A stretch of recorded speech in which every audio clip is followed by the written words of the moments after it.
Hello, readers and friends. Today is Wednesday, April 6th, 2022. I think Easter's right around the corner. Thanks for being here. In March 2018, I wrote Walkerville Desire's Book 4, Resilience. Chapter 1 opens with this. 4 years ago, Lorraine Collins wrote her first gratitude. Number 1, Trevor.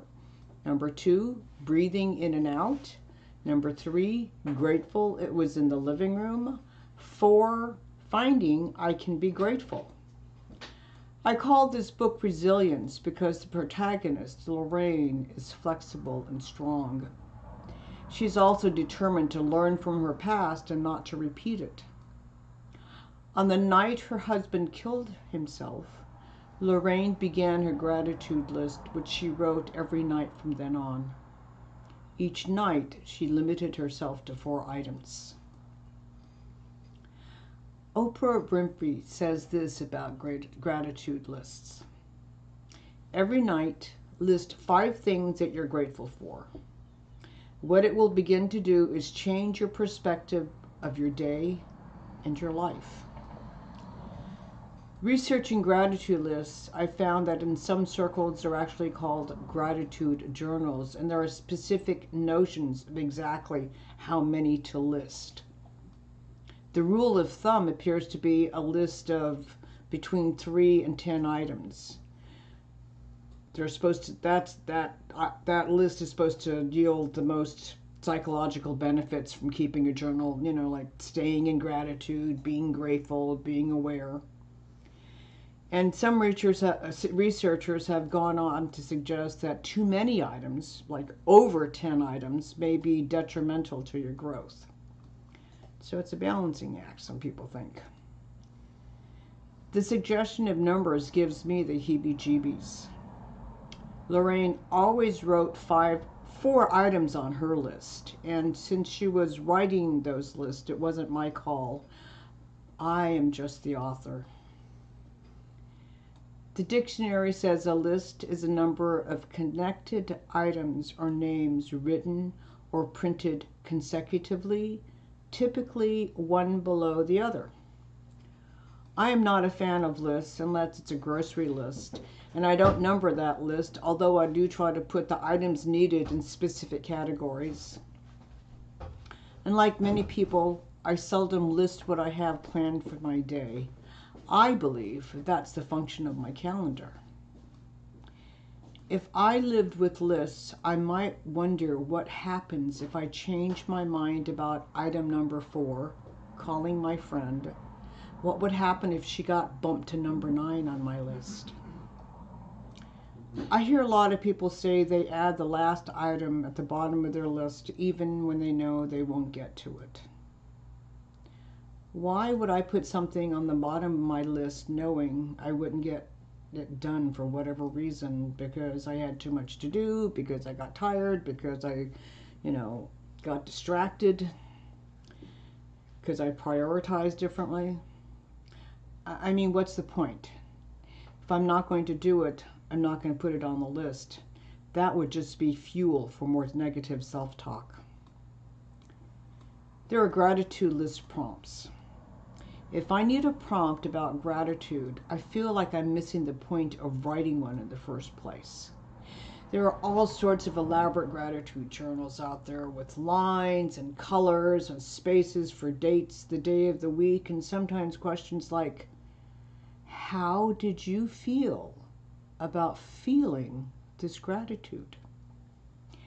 There are specific gratitude journals and lists for men, women, LGBTs, teens, even pre-adolescents. Who knew that gratitude journals or list was a thing? Some people think of it as a diary that makes us feel grateful.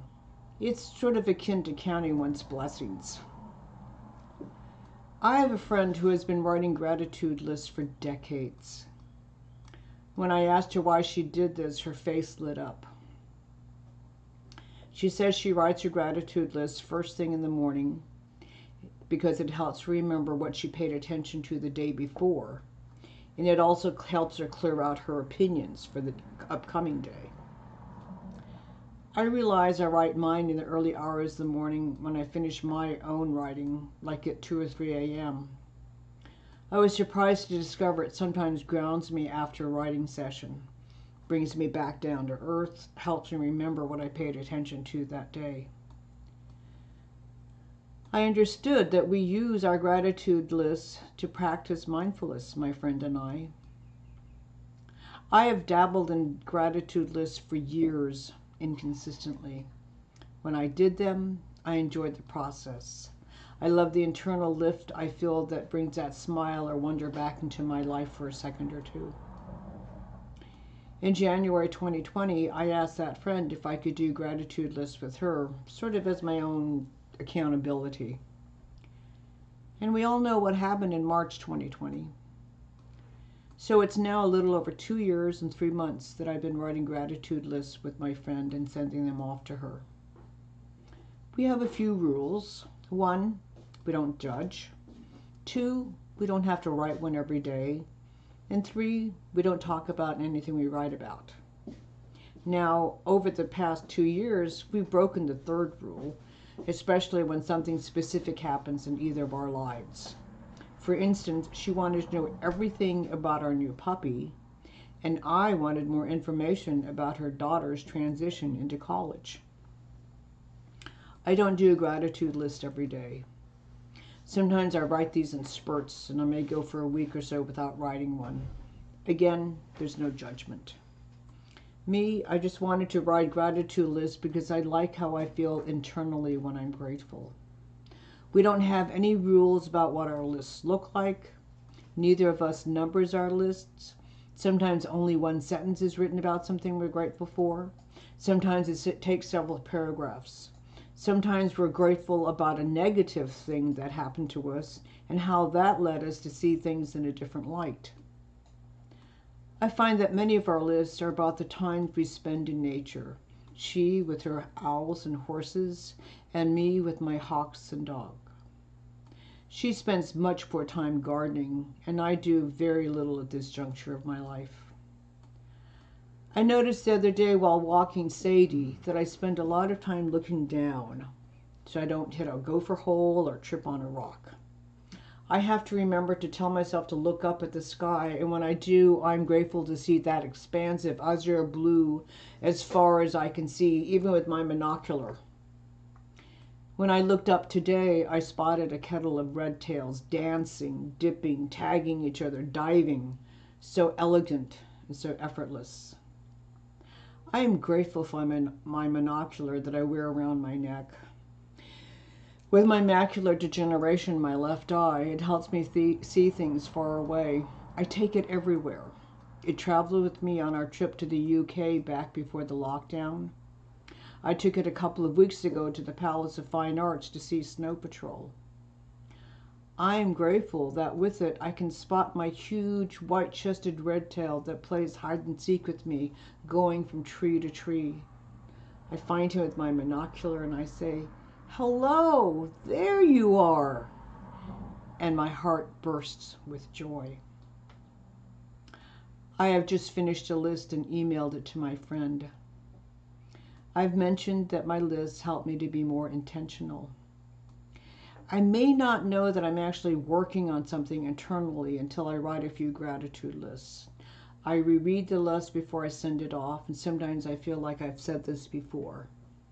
I will look back at some previous lists, and sometimes I find it on a gratitude list. Other times it'll be on another piece of writing I've been working on. I love sharing with someone I trust, knowing I'm not going to be judged for my content. In the first gratitude list I sent to my friend, I wrote that I was grateful for the means to take hot showers any time of the day or night. Many years ago, a homeless client recounted the procedure he had to go through for a shower. He said the water was never hot enough, the water pressure was never strong enough, and he was always afraid his things would get stolen. I am grateful I get to take hot showers anytime I want. As I've mentioned before, I am the woman who used to live the cup half empty life. I have been working on living life with the cup half full. Writing my list and actually writing the words I am grateful has helped me with negative self-talk. When I am writing these 3 words, I am grateful, there was an echo in my brain, my heart, my fingers writing the words, and my being feels that this sort of circle within me. I am grateful from my fingers to my brain to my heart into my being. And unlike my protagonist, Lorraine, I don't limit myself to just 4 things I'm grateful for. I've never counted or kept track. I don't usually write longer than a page, maybe a page and a half, single space. And sometimes I may be grateful for something that takes up more than 1 paragraph. I'm grateful I had the time and the energy to actually write these lists, to think about them, then write them down. I try to be thoughtful about what I'm grateful for, although I have written that I am grateful for crusty bread and soft French cheeses. These are my gratitude lists, and I can write them any way I want. I don't have to number them or even pay attention to how many gratitudes I'm writing. I can be grateful for anything I want. That's freedom. I close with this quote by Nietzsche. You have your way, I have my way. As for the right way, the correct way, and the only way, it does not exist. Thanks for joining me today. And now I'd love to hear from you. Do you write gratitude lists? If you do, what does your practice look like? Is it an everyday thing or less formal? Do you see it as being helpful in your life? And if so, how? Take a look below me in the description for information about how to send me a note, or just leave a comment on the video here. Now, as we wind up, my regular reminder that YouTube counts everything. It helps a lot if you give this video a thumbs up and click that red subscribe button. And please do share my links with anyone you think would like to join our chats. Remember, we always welcome new readers as well. A personal recommendation from a friend is the best introduction to a writer. If you enjoy my Walkerville Desire books, odds are you know someone else who would too. The address of my Amazon page is in the description below. All the Walkerville books are available to purchase in both Kindle and print editions. And of course, you'll find the direct link for next Wednesday's live chat there as well. Hope to see you then. And again, thank you for joining me today. See you next week.